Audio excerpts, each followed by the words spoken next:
Глава 541. Пятицветное бессмертное дерево. Чу Тянь первым же делом поглотил пилюлю истинного духа.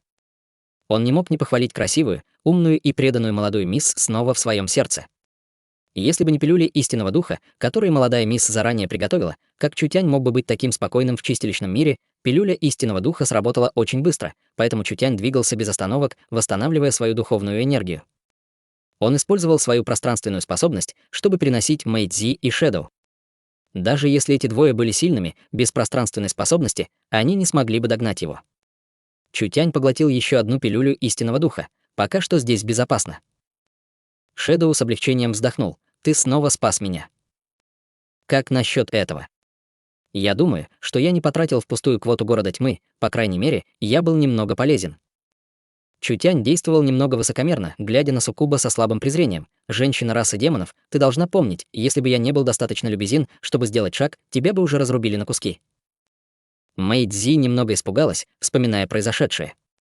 Она не была особенно сильным человеком и была слишком ленива, чтобы ссориться с Чу Тянем, тогда как ты хочешь, чтобы я поблагодарила тебя. Это. Чу Тянь осмотрел тело Мэйдзи, полное стиля демонической расы, твое тело неплохое. У меня уже есть достаточно красавиц на моей стороне, и если я дам им знать, что я привез демона, они могут нарезать меня на 18 штук. Этот парень был действительно бесстыден, демона. Что не так с демонами? Мэйдзи проигнорировала Чу Тяня, и ее брови хмурились, когда она сказала: «Хотя мы сбежали, я боюсь, город тьмы». Это плохо, на этот раз был заговор против города тьмы. Они хотят использовать врата дьявола, чтобы попытаться поглотить город тьмы. Лицо Шэдоу внезапно упало, когда он понял, насколько серьезна ситуация. Он немедленно встал и сказал: «Отец в опасности, мы должны вернуться». Мэйдзи несколько раз закашляла, говоря очень слабым и беспомощным голосом: «Врата дьявола уже опечатаны, у нас даже нет возможности уйти, не говоря уже о спасении кого-либо. Неужели мы должны смотреть, как город тьмы падет?» Взгляд Шэдоу упал на Чу Тяня. «Человек, у тебя много особых способностей и предметов, ты можешь придумать способ?» Чу Тянь закатил глаза. «Ты думаешь, что я бог?» В городе тьмы или чистилище не было транспортных массивов. Чу Тянь не мог спасти их, какими бы высокими ни были его способности. Чу Тянь не должен ничего городу тьмы. Хотя он получил квоту для врат дьявола, он еще не получил никаких преимуществ. Он также дал им 2 преимущества: дважды спас Шэдоу и 1 раз спас Мэйдзи. Чу Тянь не собирался упустить великий шанс перед ним, рискуя своей жизнью, чтобы пробиться обратно в город тьмы. Очень маловероятно, что мы втроем сможем пробить выход, не говоря уже о том, что нас окружат несколько городских лордов чистилища. Выход из ситуации — это послать себя на смерть, а посылать себя на смерть — это не то, чем я буду заниматься. Чу Тянь сказал свою точку зрения. Я предлагаю молча наблюдать за ситуацией и ждать возможности нанести ответный удар. Лицо Шэдоу стало ужаснее. Он не был кем-то неясным в ситуации, как он мог пробиться обратно в город тьмы, когда ему было даже тяжело быть самому в безопасности. Не говоря уже о том, что городской лорд города тьмы был тяжело ранен. Если они не смогут вернуть бессмертную траву 3-го уровня, даже если они смогут временно устранить опасность, они не смогут сохранить жизнь его отца. В конце концов, это была не территория Чу Тяня. Если бы он мог построить транспортную башню с вкладом и репутацией Чу Тяня среди эльфов, он мог бы попросить Ланселота сделать ход.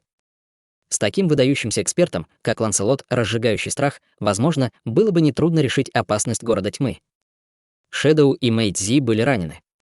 Чу Тянь лечил Шэдоу, и теперь он не был слишком ранен, но ситуация с Мэйдзи была особенной. Она была атакована пиковым экспертом Зорро, который не только пронзил ее сердце, но и использовал секретную технику теневых демонов. Сильная техника исцеления Чу Тяня подавила рану, но это было далеко от излечения. Как она могла сражаться в такой ситуации? У другой стороны были эксперты, как облака, и даже если Чу Тянь был силен, его базы совершенствования было недостаточно. Сколько он мог продержаться? Шэдоу и Мэйдзи не могли использовать всю свою силу, пока они были ранены. Большой барьер в небе окрашивал небо в пурпурно-красный цвет. Врата дьявола совсем не походили на их название. Цветы, трава, деревья и горы были кристаллизованы, выглядя как прекрасное произведение искусства из кристаллов. С этим разноцветным сиянием, как это казалось местом, связанным с дьяволом. Это был просто рай на небесах. Этот сверхбольшой барьер собрал духовную энергию из окружающей 1000 миль в одно место и изолировал окружающую среду. Духовная энергия внутри врат дьявола была в несколько сотен раз больше, чем снаружи. Если бы это можно было сохранить в течение десятков тысяч лет, это привело бы к созданию множества сокровищ и бессмертных трав. Куда они должны идти сейчас, маленькая лиса начала обнюхивать.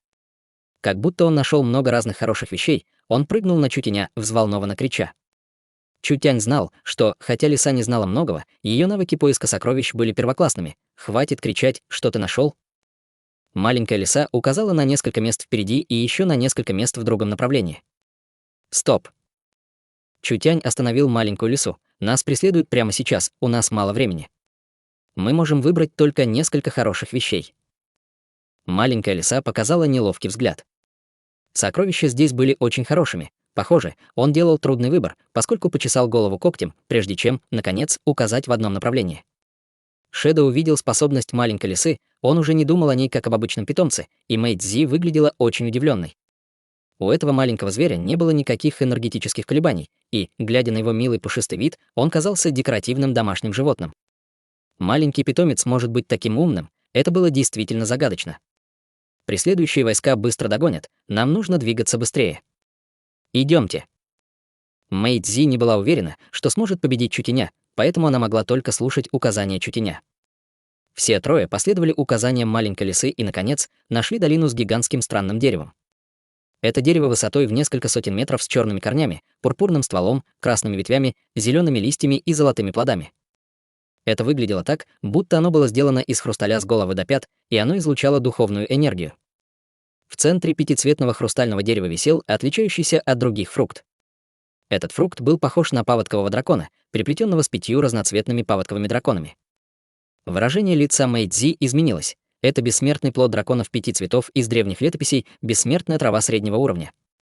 Другие золотые плоды — это фрукты золотого дракона, и хотя они не могут сравниться с пятицветным фруктом дракона, они все еще являются драгоценными полушаговыми бессмертными травами. В самом деле, его удача была такой хорошей, бессмертная трава была большой удачей, и полушаговые бессмертные травы также были вещами, о которых нельзя просить. Если бы он мог получить эти несколько дюжин полушаговых бессмертных трав, путешествие Чутяня не было бы напрасным. Чутянь непоспешно бежал за выгодой. Здесь должен быть духовный зверь, охраняющий дерево, но вокруг никого нет, я думаю, в этом есть что-то подозрительное. Мэй Цзи была немного ошеломлен Чутянем. С таким большим соблазном даже ей, которая прожила 300 лет, было трудно устоять. Этот человек выглядел очень молодым, но такого рода мышление не было простым. Чутянь сказал Шэдоу: «Сначала проверь это». Шэдоу вытащил свой темно-черный лук и выпустил мощную энергию из пальца, которая образовала пылающую черную стрелу и вылетела на пятицветный фрукт. Стрела казалась тихой, но она была очень мощной. Даже эксперту преобразования души было бы трудно защититься от нее. Черная стрела собиралась поразить пятицветный плод, но пестрое дерево внезапно затряслось. Каждый золотой плод излучал свет, как пушка, создавая золотой защитный барьер. Черная стрела испарилась, как черные чернила, совсем не повредив бессмертному дереву. Такая сильная защита. Трое из них даже не успели издать звук, прежде чем мощная волна божественного чувства вышла подобно дикому шторму, выпущенному пятицветным бессмертным деревом. Божественное чувство — это было божественное чувство на уровне области видения. Чутянь был очень удивлен, обнаружив, что божественное чувство этой вещи не слабее его. Это божественное чувство не напало на них и вошло в несколько десятков золотых плодов. После того, как в каждый плод было введено божественное чувство, они фактически дрожали, прежде чем упасть с пятицветного бессмертного дерева. Что здесь происходит? Почему они падают сами по себе? В то время как трое из них были сбиты с толку, пятицветный драконий плод выпустил пятицветный свет, который упал на фрукты, и случилось нечто невероятное. Плоды начали меняться в ярком свете, и в итоге они образовали несколько десятков человеческих монстров. Тело этих монстров было золотым с головой дракона на человеческом теле. У них была интенсивная аура, которая была близка к царству преображения души. Когда были вызваны эти несколько десятков золотых людей-драконов, они сразу же атаковали троих. Было ясно, что пятицветное бессмертное дерево нашло их. Неудивительно, что вокруг этой бессмертной травы не было духовного зверя. У него была очень сильная защитная система, несколько монстров, близких к царству преобразования души, атакуют вместе, и это действительно было не то, от чего обычные люди могут защититься. Шэдоу послал несколько черных стрел, одна из которых прошла прямо через монстра, но у него не было времени быть счастливым. Пятицветный плод дракона выпустил энергетическое покрытие, и стражи были мгновенно исцелены.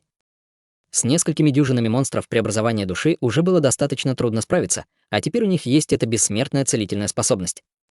Мэй Цзи вдруг сказала: «Мы не сможем взять траву, пойдем». Врата дьявола были наполнены сокровищами, но их было нелегко взять. С силой 3 человек в этой ситуации надежды на успех почти не было.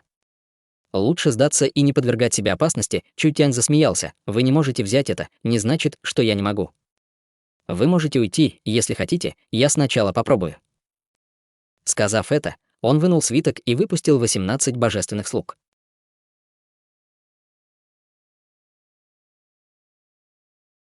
Глава 542. Великий древний демон. Как можно было отказаться от бессмертной травы? Это был не стиль Чутяня. 18 божественных слуг сражались с 32 золотыми стражами-драконами, раздувая песок и создавая потоки воздуха. Золотые стражи были сильнее, чем божественные слуги по отдельности, но у божественных слуг были более сильные тела. Чутянь контролировал божественных слуг, поэтому у них была безупречная координация. Тем не менее, обе стороны было трудно убить, поэтому эта битва не может быть решена в течение короткого периода времени. Пен, божественный слуга, послал золотого стража в полет на несколько метров. Па, золотой страж, оставил несколько следов на божественном слуге своими когтями. Чутянь лично не боролся со стражами дракона, но Чутян обнаружил, что эти стражи дракона были сильнее, чем он себе представлял. Там не было ни техники совершенствования, ни секретных техник, ни интеллекта. Это было просто золотое тело, созданное за десятки тысяч лет. Если бы не искусный контроль Чутяня над божественными слугами, они были бы уже сломлены этими золотыми стражами. Хорошие вещи, эти полубессмертные золотые плоды принесли Чутяню приятный сюрприз. Скорее всего, эти золотые плоды были травами для очищения тела, иначе как могучие золотые стражи могли быть такими сильными? Этот вид медицины не только мог сделать тело сильным, но и был полезен для укрепления божественных слуг. Чутянь должен был получить их. Хотя он и не знал, для чего использовались пятицветные бессмертные фрукты, эти полушаговые золотые плоды уже были такими замечательными.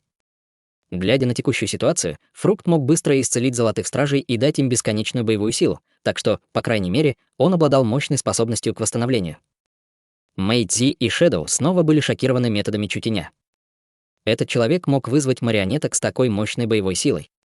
Самым важным было то, что у этих боевых марионеток были невероятные бессмертные алмазные тела, которые могли конкурировать с золотыми стражами так долго. Но получить бессмертную траву было не так просто. Божественные слуги были бессмертными, но другая сторона была такой же. У бессмертного дерева было достаточно энергии, чтобы сформировать надежную защиту, и в то же время у него было божественное чувство, которое было не слабее Чутяня. Чтобы дать бессмертной траве чувство безопасности, Чутянь хотел приблизиться к ней тихо, но это было очень трудно. Чутянь быстро подумал: «Лис, мы идем вместе». Маленькая лиса выскочила без единого слова и выслала несколько марионеток, мгновенно вызвав несколько демонических зверей. Все они были драконами ревущего пламени 3-го уровня, подготовленными маленькой лисой в чудесном городе.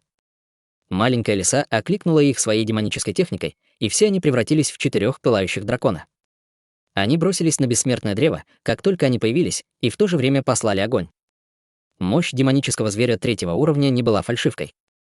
Пламя этих драконов не было слабым. Но хотеть сжечь оборону пятицветного бессмертного дерева было глупой мечтой. С энергетическим покрытием пятицветного бессмертного дерева пламя, извергаемое драконами ревущего пламени, не повредило ни одного листочка. Однако это действие полностью разозлило пятицветное бессмертное дерево, заставив его выпустить несравнимо сильную атаку божественного чувства с мощной разрушительной энергией.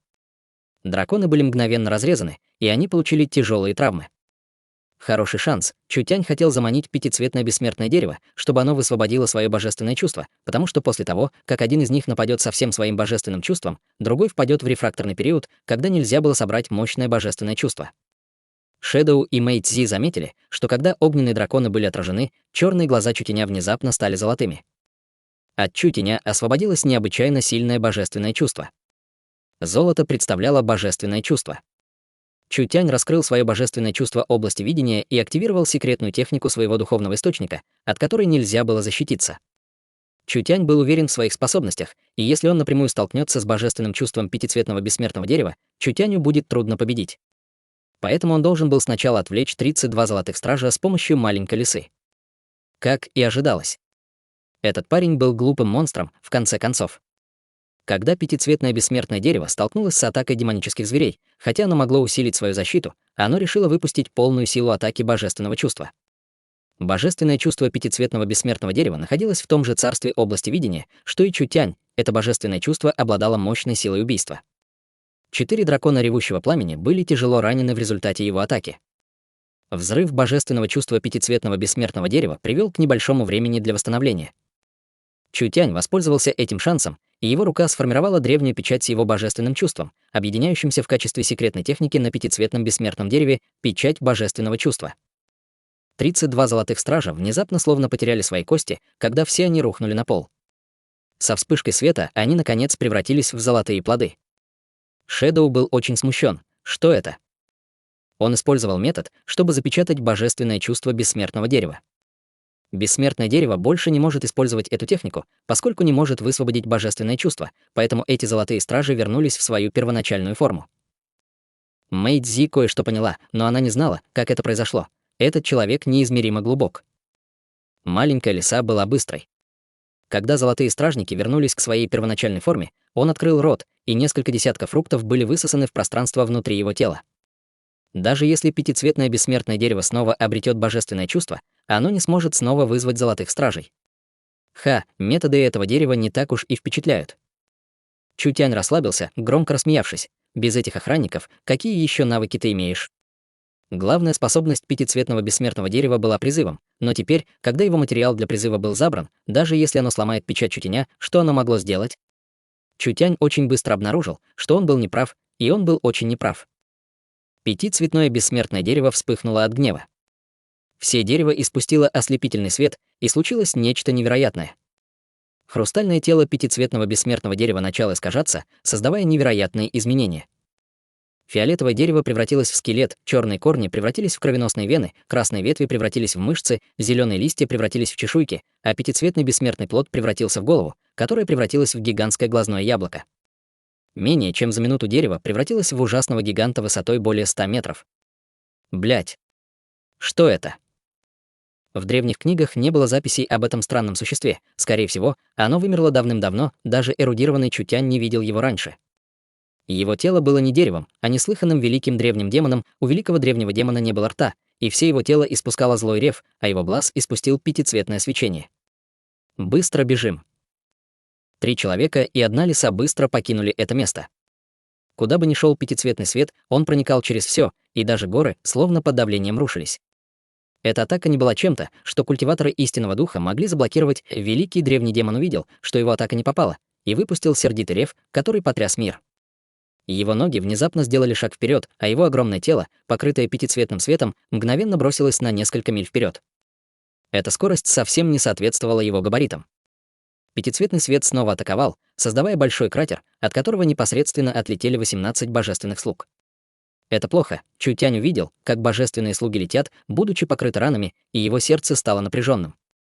Взрастить божественных слуг было нелегко, и они были важным достоянием чудесного города, поэтому было очень жаль, если они все будут потеряны здесь. Мэйдзи увидела, как остановился Чутянь, и не могла удержаться от крика: «Мы не можем блокировать этого монстра, быстро уходи!» Шэдоу послал несколько пробных ударов, и все они были заблокированы золотым защитным барьером. У этого монстра была не только разрушительная сила, которой не могли противостоять культиваторы истинного духа, но и была защита, которую культиваторы истинного духа не могли сломить. Этот великий древний демон с такой мощной атакой и защитой, как они могли этому противостоять? Чутянь и маленькая лиса посмотрели друг на друга. Маленькая лиса знала, о чем думает Чутянь. Она превратилась в туман и появилась над великим древним демоном и начало поглощения, в результате чего энергия вокруг великого древнего демона стала слабее. Маленькая лиса может сдерживать его до некоторой степени, придавая Чутяню немного уверенности. Великий древний демон сердито послал пятицветный луч света на маленькую лису, и маленькая лиса умело избежала его своей техникой спасения. Красивый свет создал веерообразную форму в небе, и даже те, кто стоял в 100 милях от этого, могли ясно видеть это. Шанс был здесь. В то время как великий древний демон был занят, имея дело с маленькой лисой, Чутянь немедленно бросился вперед. Его руки были наполнены мощной энергией меча. Дождь бесформенных мечей. После того, как Чутянь поглотил внутреннее ядро зверя пустоты, мощь его бесформенного меча значительно возросла. Этот дождь бесформенных мечей выпускал сразу несколько бесформенных мечей. Насколько сильным был бесформенный меч, великий древний демон был покрыт слишком сильным энергетическим барьером. Атака Чутяня, которая была недостаточно сильной, не могла сломать несравненно прочную золотую защитную оболочку. Мэйдзи даже не видела, что произошло. Она увидела, как Чутянь внезапно бросился перед великого древнего демона, когда маленькая лиса привлекла на себя его атаки. Раздался гигантский треск стекла, когда на гигантском золотом защитном покрытии образовались крупные трещины, похожие на стекло, которое было поражено несколькими стрелами. Великий древний демон понял, что это плохо, и сразу же снова вернул свое внимание. Чутянь выпустил свое пламя после проглатывания пилюли истинного духа и бросился вперед, как метеор. Он собрал в воздухе черный меч демонического бога, собрав вместе все свое пламя мира пустоты и выпустив сильнейшую разрушительную мощь его духовного источника. Меч демонического бога увеличился в несколько десятков раз, и над горизонтом вспыхнул свет. Великий древний демон собрал в своем глазу свою пятицветную энергию, но Чутянь был на шаг быстрее со своим ударом. Мгновенно мощная энергия прорвалась сквозь оборону и упала на светящийся глаз. Страшный взрыв, мощный свет и энергия покрыли окрестности.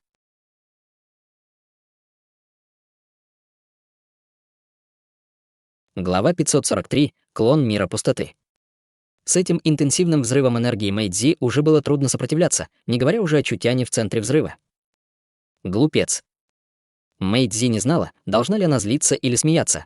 Этот парень, который не знает глубин неба и земли, думает, что у него есть бессмертное тело.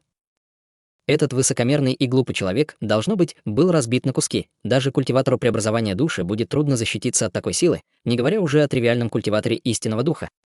У этого человека действительно есть некоторые навыки, в основном доказанные этим мощным взрывом. Его секретная техника или техника совершенствования использовала всю его духовную энергию за несколько ходов, жертвуя выносливостью ради взрывной силы. У него даже был шанс ранить совершенствующихся на 7-м слое истинного духа. Но независимо от того, насколько высока была техника совершенствования или насколько сильна была секретная техника, сила культиватора 5-го слоя истинного духа была очень ограниченной. Мэйдзи даже не посмела бы спровоцировать этого монстра, когда она не была ранена, но он был достаточно глуп, чтобы атаковать его напрямую. Что бы это было, если бы не поиск смерти, Шэдоу сказал в оцепенении: «Он умер, вот так». Он определенно мертв. Мэйдзи сказала Шэдоу: «Не беспокойся об этом, мы уходим». Шэдоу не осмелился верить, что Чутянь умрет так легко. Этот человек был слишком уверен в себе, но он не должен быть идиотом. Мэйдзи быстро закричала: «Что ты делаешь? Мы не можем противостоять этому демону сейчас вообще, мы умрем следующими. Эй, демоническая девушка, я все еще спас твою жизнь, так как ты можешь надеяться, что я умер?» Когда в их ушах прозвучал очень знакомый голос, Мэйдзи застыла на месте. Когда она повернулась в изумлении, ее ярко-красные губы раскрылись, и ее очаровательные глаза расширились, словно она увидела призрака. Чутянь не так далеко позади нее. С головы до пят, изнутри и снаружи, он не пострадал вообще. Даже на его одежде не было ни единой отметки. Звездного бессмертного тела Чутяня было недостаточно, чтобы противостоять такой силе, и даже с его способностью к поглощению Чутянь мог защитить свою жизнь, но он не смог бы пережить такое без единой отметины на его одежде. Это было просто как в легендах. Неожиданно другая человеческая фигура вышла из циркулирующей энергии. Мэйдзи была ошеломлена, обнаружив, что этот человек выглядит точно так же, как Чутянь, но его тело было покрыто ранами. Его голова была расколота, руки исчезли, а в теле было несколько дыр. Любое живое существо не смогло бы продолжить жить с такими трагическими ранами, но этот Чутянь выглядел равнодушным, словно это было не его тело. Глядя внимательно, можно было найти. Этот Чутянь действительно имел несколько необычных мест. В каждой ране не было крови, скорее, вытекало сине-белое пламя. Это не было живое существо. «Мой господин, я получила это». Этот Чутянь держал в одной руке пятицветный бессмертный фрукт. Его тело превратилось в пламя, и он шаг за шагом вошел в Чутяня, сливаясь с основным телом Чутяня. Что это за секретная техника? Техника клонирования. В этом мире действительно были методы клонирования и другие похожие секретные методы, но эти методы культивирования были очень сложными для обучения и имели очень строгие требования к материалу для культивирования. В большинстве ситуаций клон, выпущенный техникой клонирования, определенно не был таким сильным, как основное тело, но ситуация Чутяня была противоположной. Даже если Чутянь не был слабым, вряд ли он смог бы победить великого древнего демона, а аура клона Чутяня была намного сильнее его. Сила, извергнутая в последний момент, не уступала 8-му слою истинного духа. Это явление было нелогичным, что смутило Мэйдзи. На самом деле это было нормально, чтобы не понять. Не было много людей, которые могли бы понять, что это было. Чутянь не практиковал технику трансформации тела и не использовал технику марионеток. Этот ход был тем, чему он научился случайно. Основная боевая техника Чутяня — это искусство меча пламени мира пустоты. Эта техника совершенствования нуждалась в использовании пламени мира пустоты. Когда его культивировали до пика, он достиг клона смерти. Клон смерти должен был трансформироваться из пламени мира пустоты в пользователя, выпуская ту же атаку, что и сам пользователь. Когда совершенствование Чутяня постепенно увеличивалось, бесформенный меч и меч мира пустоты сливались в ледяном поле смерти. Искусство меча пламени мира пустоты само по себе было слабым, но с Чутянем, поглотившим волю пламени ледяного духа, и пламенем мира пустоты, поглотившим пламя ледяного духа, произошла странная мутация, которая прекрасно объединила Чутяня и пламя мира пустоты в одно целое. Пламя мира пустоты всегда существовало в духовном оружии. Но духовное оружие стало частью Чутяня. Тело Чутяня было оружием, а пламя — духом, поэтому, естественно, он мог манипулировать им, как хотел. Добавив божественное чувство Чутяня в области видения, Чутянь мог объединить свою волю с разумом меча мира пустоты, создав технику клонирования мира пустоты. Это была настоящая техника клонирования. Духовное оружие было уже само по себе сильным. Причина, по которой Чутянь редко выпускал эту технику, заключалась в том, что Чутяню нужно было использовать пламя мира пустоты, когда он сражался. Как только он выпустит духовное оружие, Чутянь не сможет использовать пламя мира пустоты. Чутянь уже постепенно понял свое искусство меча. Из-за этого у Чутяня было больше возможностей в мире пустоты, даже возможность создавать секретную технику клонов.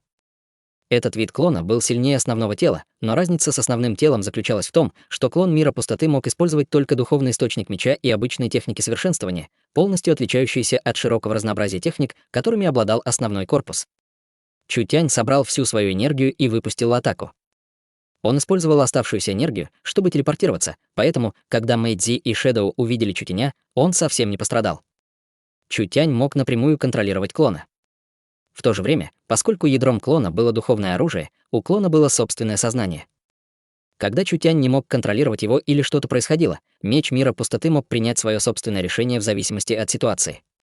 Разноцветное кристаллическое тело великого древнего демона, как будто потеряло всю силу, сразу же напряглось и издало дрожащие звуки. За этим не было никакой силы, и была только смерть. Тело великого древнего демона было пятицветным бессмертным деревом. Пятицветное бессмертное дерево породило бессмертный плод, поэтому его можно было широко использовать. Он содержал очень сильную энергию, которая не уступала бы пятицветному плоду дракона. Пятицветный плод дракона был ядром демона, и, потеряв ядро, независимо от того, насколько сильным было тело, в конце концов, все было бесполезно. Маленькая лиса вскочила на неподвижную голову демона и начала поглощать пятицветную духовную энергию из кристаллического тела демона. Тело маленькой лисы быстро надулось, а большое тело демона, словно лед, быстро таял под интенсивным солнечным светом. Когда маленькая лиса высосала тело великого древнего демона, она с удовлетворением срыгнула. Она выплюнула пятицветное дыхание, и ее круглое тело превратилось в ее маленькую оригинальную форму. Тело демона уже стало наполовину меньше, его части превратились в камень без света, который, наконец, рассеялся. Мэйдзи и Шэдоу потеряли дар речи. Будь то человек или лиса, все они были монстрами. Сколько скрытых навыков они использовали, Чутянь положил в кувшин из тыквы 5 цветных кристаллических фруктов и достал пилюлю истинного духа, чтобы выздороветь, а также убрал тяжело раненых божественных слуг на земле. Божественные слуги с божественной кровью в них не умрут так легко. Если достаточно мощная атака не сможет мгновенно уничтожить тело божественного слуги и испарить его кровь, то обычные методы не смогут нанести им смертельного урона. Божественные слуги были тяжело ранены нападением великого древнего демона, и всего за несколько минут они все оправились от большей части этого. Даже изысканные марионетки были бессмертными монстрами. Может ли быть так, что вещи, связанные с этим человеком, не могут быть измерены здравым смыслом? Чутянь хотел овладеть бессмертными фруктами в одиночку, поэтому у него должна была быть какая-то причина. Он серьезно сказал: «Хорошо, что вы ничего не сделали в самый критический момент, но вы специально проклинали меня за моей спиной. Так что вас нет доли, потому что это плоды моего успеха». Что они могли сказать? Чутянь не подписывал никаких контрактов о том, как разделить добычу, а Мэйдзи и Шэдоу действительно не оказали ни малейшей помощи, пока он имел дело с великим древним демоном, так где же у них было лицо, чтобы просить о доле? С тех пор, как вы сказали это, я более уверен. Чутянь рассмеялся и сказал: «Мы создали слишком много шума, эти парни наверняка скоро прибудут. Мы не должны оставаться здесь надолго, пойдемте». На самом деле, благодаря силе группы Чутяня, до тех пор, пока они не были окружены, они не обязательно проиграли бы, но не было необходимости тратить на это энергию. Чутяню нужно было продолжить поиски сокровищ, поэтому он увел их. Как и ожидал Чутянь.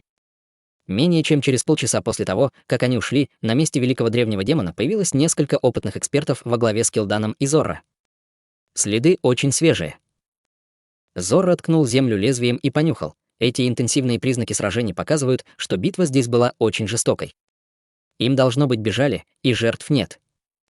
Темный гигант спросил растерянным голосом: Что нам делать? Кто заботится о них? Темный духовный зверь, пострадавший от пламени мира пустоты, сказал голосом, наполненным ненавистью. Из этого запаха они должны были сбежать менее часа назад.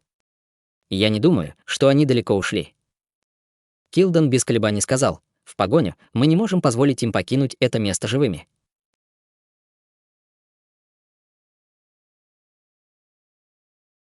Глава 544. Пещера погребения демонов. Пространство внутри врат дьявола было очень велико, а духовная энергия была в 1000 раз богаче внешнего мира. Мало того, что оно породило много драгоценных сокровищ, за которые боролись бесчисленные эксперты, было также много древних руин. Каждая руина содержали сокровища, оставленные древними предками. Этот соблазн был не меньше, чем сокровища неба и земли.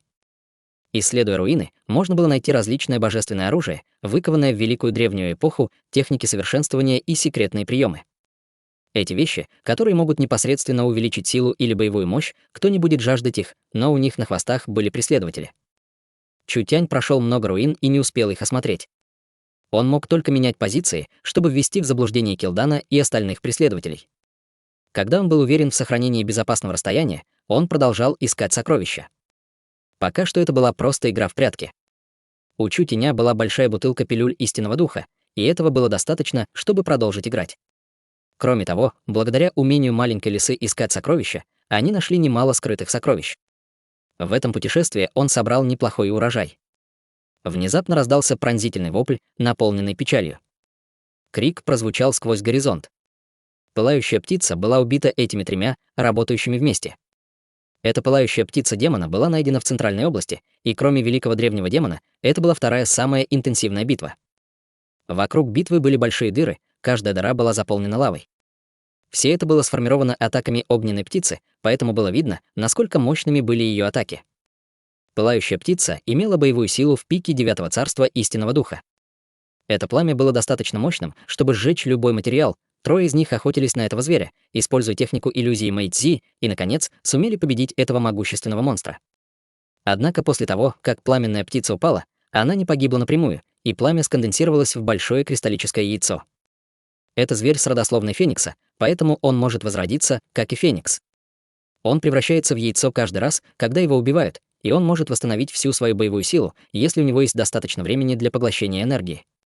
Этот монстр просто бессмертен. Есть ли способ запечатать его? Это нелегко.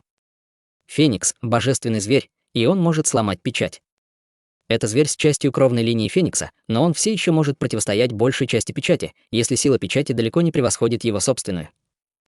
Пылающая птица была близка к пику 9-го слоя истинного духа. Как можно было запечатать это яйцо, если человек не превзошел царство истинного духа? Если бы у них не было способа запечатать огненную птицу, она могла бы ожить в любой момент.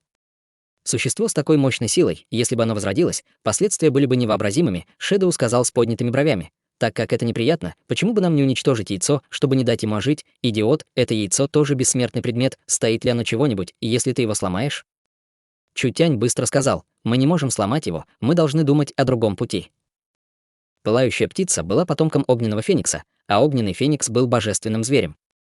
Чистокровный божественный зверь был бы божественным предметом, но эта огненная птица была намного ниже.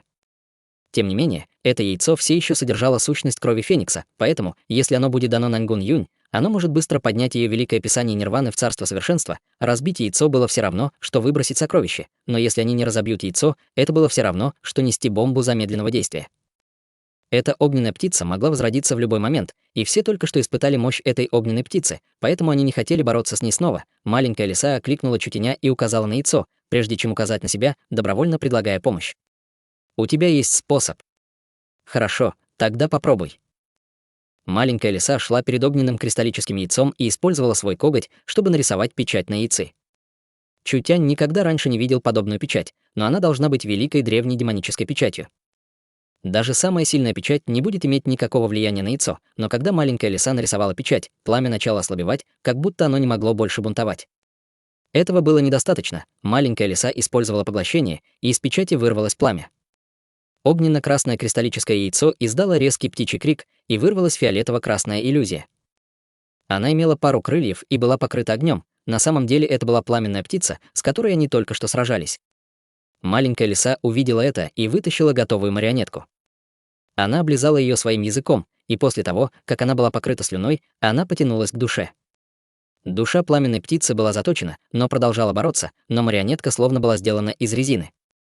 Хотя она была серьезно искажена, она не сломалась. Маленькая лиса показала вид борьбы и почти не могла удержать. После того, как огненная птица стала яйцом, это было время, когда ее душа была самой слабой.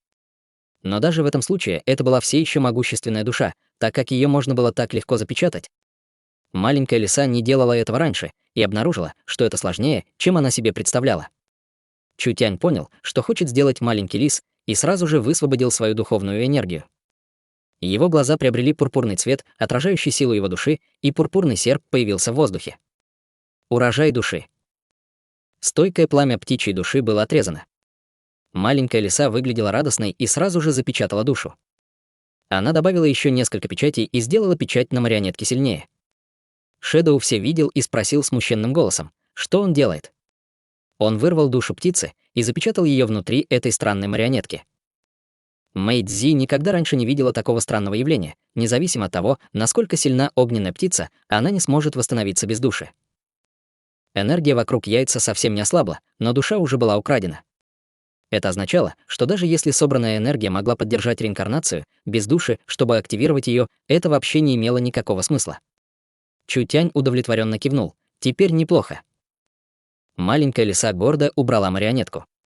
С тех пор, как Чутянь стал городским лордом чудесного города, у маленькой лисы была большая группа последователей, поэтому у нее не было недостатка в душах для использования. Маленькая лиса помещала обычные души в бутылку души и использовала их как расходные материалы. Особые души были запечатаны в душевных марионетках, чтобы их было легче использовать. Теперь, когда она покорила душу пламенной птицы, сила маленькой лисы возросла. Преследователи подошли ближе, острые чувства маленькой лисы почувствовали это, и она немедленно сообщила Чутяню. Она также показала боевой взгляд Чутяню, дав ему свое предложение. Бежать, бежать, зачем им снова бежать? Лучше сразиться с ними. Теперь, когда он мог вызвать могущественного зверя, не нужно было бояться этой команды, Чутянь не торопился принять это решение, потому что, даже если он хотел сражаться, важно было выбрать правильное поле битвы. Если правильно использовать находящиеся поблизости вещи, они смогут сражаться с половиной усилий. Он посмотрел вдаль после того, как убрал огненное яйцо, увидев руины Большого дворца. Руины было труднее увидеть по сравнению с другими, и это положение было близко к центру врат дьявола. Что это за место? Пещера погребения демонов. Мэйдзи ответила на вопрос Чутяня. Говорят, что это место — вход в другое пространство, но оно заполнено неслыханными демонами. Это всегда было под запретом. Маленький лис, взгляни на ситуацию. Маленькая лиса начала исследовать своим божественным оком, сначала осмотрев окрестности дворца. Глядя на поверхность, в руинах не было никаких подозрительных вещей. Руины были покрыты разрушенными зданиями, а также странными большими дырами. Там ничего не было. Невозможно. Даже если Чутянь лично не побывал в этом месте, он мог чувствовать злокачественные ауры, исходящие оттуда. Это было место, где собирались демоны, не было никакой причины быть таким спокойным, как сейчас. Что здесь происходит? Чутянь несколько раз тщательно осматривал, но все было по-прежнему. Есть проблемы с этими отверстиями, посмотри, что внутри.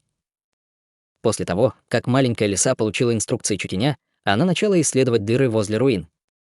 Изображение, которое увидела маленькая лиса, было передано Чутяню, и Чутянь мог ясно видеть, что дыры фактически скрывали гигантские зеленые нефритовые камни. Эти вещи Чутянь был уверен, увидев это, и сказал лисе: «Хорошо, теперь увеличь диапазон и дай мне посмотреть, что его окружает». Маленькая лиса начала искать, и это было, как и ожидалось. Поскольку это было слишком опасно, люди не осмеливались исследовать руины, поэтому в руинах было спрятано много хорошего. В центре руин был храм. В храме были десятки металлических статуй, и они не подверглись коррозии даже после того, как их оставили так долго. Когда маленькая лиса начала исследовать статуи, она была приятно удивлена, обнаружив, что глаза этих скульптур сделаны из эко-звезд. Око-звезд. Примерно сотни кусочков эко-звезд.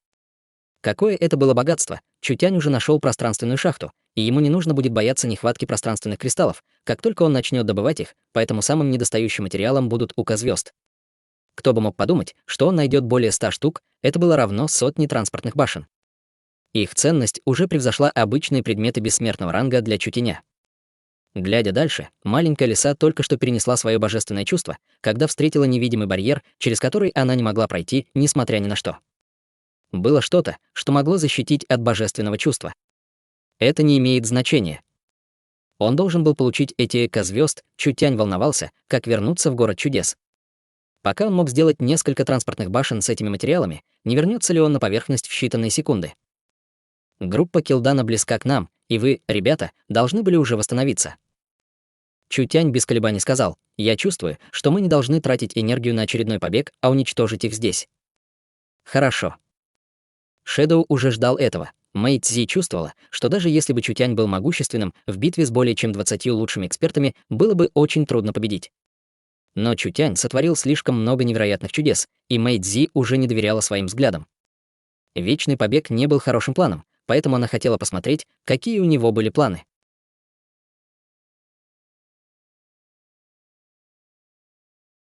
Глава 545. Ловушка. Килдан, Зорро и около 20 экспертов собрались на пустоши. Они преследовали весь путь, и перед ними была знаменитая пещера погребения демонов. Килдан больше всего беспокоился о том, что эти парни войдут в пещеру погребения демонов. Насколько рискованным было место в пещере погребения демонов, если группа Мэй Цзи войдет в пещеру погребения демонов, не было необходимости продолжать эту задачу. Пещера погребения демонов была легендарной пещерой, в которой похоронены бесчисленные великие демоны древней эпохи и бесчисленные свирепые демонические звери, создавая очень мощное негодование. Никто не знал, какое невероятное существо было создано в такой экстремальной среде. Было много смелых исследователей, которые брали на себя инициативу исследовать это место, но ни один из них не вернулся живым. Голова Мэй Цзи могла принести немало преимуществ, но она не стоила такого риска. Килдан знал об опасности пещеры погребения демонов. И для Мэй Цзи, которая была вице-лордом города тьмы, было невозможно не знать, что значит войти в пещеру погребения демонов. Мэй Цзи не пошла бы на этот риск и, скорее всего, продолжила бы идти по окрестностям пещеры. Поэтому у группы Килдана все еще был шанс, но все зависит от удачи. Этот человек неизвестного происхождения был слишком хитрым. Они всегда могли исчезнуть тогда, когда они почти их догоняли. Килдан был полон ярости, и он был полон решимости убить этого человека. Область дьявольских врат была очень большой, так как легко было поймать кого-то с врожденной пространственной энергией с таким количеством людей. Но это не имело значения, они израсходовали бы его энергию до смерти. Кто не знал, что пространственная энергия очень расходует духовную энергию, человек, убегающий в одиночку, потреблял бы немало энергии, не говоря уже о том, что он нес двух человек. Достаточно всего нескольких раз, чтобы поглотить его духовную энергию, кто бы мог подумать, что на Чутяня это никак не повлияет. Каждый раз, когда он избегал преследования, у него даже было время искать сокровища. Это было то, что люди не могли понять или принять, это был последний шанс.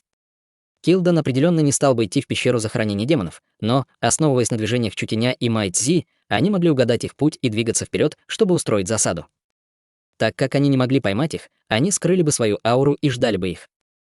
Обратите внимание, они здесь, Килдан и Зорро, были очень взволнованы. Их план на этот раз, казалось, сработал, потому что они обнаружили, что две фигуры быстро движутся вдали. Это была никто иная, как вице-лорд Мэй Цзи и сын городского лорда Шэдоу. Где был человек? Им было все равно, они бы поговорили об этом после того, как поймают этих двоих. Это были эксперты из разных городов, которые все это время потратили на то, чтобы преследовать этих людей. Они уже были переполнены гневом, как они могли отпустить их теперь, когда они поймали их? Этот человек не имел значения, у Килдана было больше людей, так как они могли заботиться о тривиальном человеке. Подождите, пока они подойдут. Зорро слился с фоном, как призрак, он уже собирал свою энергию. Пока его добыча войдет в его диапазон, он мог мгновенно убить их. Мэй Цзи все еще бежала вперед, ничего не чувствуя, и расстояние становилось меньше. И внезапно. «Подожди минуту». Мэй Цзи внезапно перестала двигаться вперед и сказала Шэдоу рядом с ней: «С этим местом что-то не так, уходим». Шэдоу начал убегать с Мэй Цзи, не говоря ни слова. «Мэй Цзи, твоя смерть здесь». Килдан разразился сердитым ревом, который мог потрясти гору. «Ты не можешь сбежать». В погоню. Все были уже готовы. Хотя Мэй Цзи стала бдительной, прежде чем войти в зону их засады, они уже считали, что им двоим не удастся сбежать. Скорость суккуба и темного эльфа не была медленной, но их скорость побега явно была недостаточно высокой. Мэй Цзи быстро взлетела в воздух и превратилась в несколько фигур. Очаровательный танец теней. Каждая тень ничем не отличалась от настоящей, и все они бежали в разных направлениях. Килдан послал ладонь, и большинство теней были разбросаны, в то время как другие тени были разбросаны под атаками других экспертов. В это время Зорро уже повел 4 теневых демонов, и у 2 из них были цепи преследования душ.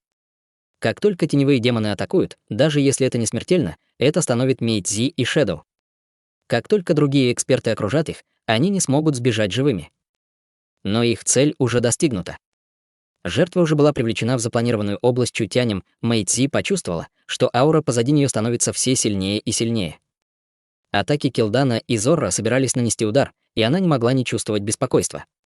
Она закричала в некоторой панике: «Человек, если ты не появишься сейчас, мы умрем здесь. К чему вы спешите? Разве я уже не здесь?» Чутянь телепортировался перед ними и положил руку на каждого из них. «Идем». Черт! Килдан взревел от гнева. Он хочет снова использовать свою пространственную способность. Остановите его. Зорро уже бросился перед ними и ударил темным лезвием, пытаясь разрезать Чутяня пополам, прежде чем он смог использовать свои пространственные способности. Но он опоздал. Они телепортировались до того, как их ударило лезвием, в результате чего он ударил в воздух. Они сбежали, они снова сбежали, Килдан и другие демоны кипели от ярости, но у них не было времени на то, чтобы разозлиться, так как земля начала дрожать, затем начались извержения вулканов. Они посмотрели вдаль и увидели несколько колонн зеленого пламени, стреляющих в небо. Что здесь происходит? Все были ошеломлены, увидев зеленые колонны пламени, стреляющие в небо, и они не могли вовремя среагировать. Всего за несколько секунд над ними появились сотни зеленых пятен, и когда они пришли в себя, они обнаружили, что это были метеоры, покрытые зеленым пламенем. Нас обманули. Лицо Зорро упало, когда он закричал: «Быстро уходим!». Было ясно, что уже поздно. Бесчисленные зеленые метеоры падали, как бомбы и словно камни, брошенные в спокойную воду, они создавали мощные волны на спокойной земле. Каждый метеор не просто создавал гигантский удар, но и вызывал огненного и страшного демона пламени. В этом месте появилось несколько сотен огненных демонов, каждый из которых имел приличную силу, нападая на этих людей. Это было только начало. Пока метеорный поток все еще падал, несколько особенно больших камней упали на землю. В каждой из больших дыр появились гиганты. Эти гиганты были высотой более 10 футов и были покрыты слоем каменной брони, которая выпускала пламя из их щелей. Адский огненный демон. Это были адские огненные демоны. Их было более 10. Чутянь нашел эти темно-зеленые гигантские камни в отверстиях, которые на самом деле были глубоко дремлющими демонами. План Чутяня на этот раз был довольно прост. Килдан уже преследовал их час или два, они почти поймали их несколько раз, поэтому их сердца должны были быть наполнены гневом. Он намеренно послал Мэйцзи в качестве приманки, чтобы привлечь их в положение, в котором он хотел. Чутянь и маленькая лиса разбудили демонов адского огня, прежде чем быстро уйти со своими пространственными способностями, позволив этим парням играть с демонами адского огня. Когда демон адского огня упал в громовом царстве южной летней страны, он почти уничтожил громовое царство. Теперь было пробуждено более 10 демонов адского огня, и все они были сильнее, чем тот из громового царства, находясь в 9-м слое истинного духа. Более 10 демонов адского огня также вызвали более сотни пылающих демонов, создав очень напряженную битву. Мы попали в ловушку. Нужно отступить. Килдан убил несколько пылающих демонов, наконец, нанеся удар демону адского огня, блокирующему путь. Хотя совершенствование Килдана было шокирующим, эти демоны адского огня не были просты, они только отступили на несколько шагов. Камень у него на груди треснул, но он совсем не пострадал. Демон адского огня был полон гнева, поскольку он немедленно послал гигантский кулак в качестве контратаки. Килдан и демон адского огня обменялись ударами, и хотя чистая сила Килдана не была слабее, чем у демона адского огня, все еще было пламя зеленой бездны, которое исходило от тела демона адского огня. Это в значительной степени увеличило его разрушительную силу, поэтому Килдан чувствовал себя очень напряженным. Темный гигант Вицелорд был окружен 3 демонами адского огня. Его сила была достаточно велика, чтобы сразиться с кем-то одним, поэтому нужно ли упоминать, что он окружен 3 из них? Он попытался изо всех сил противостоять пламени зеленой бездны, но в самый критический момент прорыва темный гигант был покрыт пламенем зеленой бездны и был убит с жалким криком. В то же время темный духовный зверь также был окружен. Пламя зеленой бездны вспыхнуло на телах демонов адского огня и мгновенно проглотило его, превратив в огненный шар. Ранения от пламени мира пустоты еще не зажили, и теперь он был окружен пламенем бездны, поэтому он мог только умереть с ненавистью. Килдан и Зорро убили приблизительно половину демонов адского огня и пылающих демонов. Было очень трудно сражаться, их число упало до 8, и каждый человек был в плачевном состоянии. Они бы никогда не подумали об этом. Чутянь устроил им такую ловушку. Теперь они были покрыты тяжелыми травмами и не могли больше оставаться здесь. Килдон и Зорро приняли решение прекратить преследование Мэйдзи и других, но они обнаружили, что трое из них блокируют путь. Чутянь скрестил руки на груди и сказал с улыбкой: «Вы слишком медленные, я уже давно жду». Человек. Ты думаешь, что сможешь убить нас всех только этими демонами адского огня? Они попали под зловещие заговоры Чутяня, поэтому они были переполнены к нему ненавистью до самых костей. Они хотели выпить его кровь и съесть его плоть, разрезать его на куски и сжечь до пепла.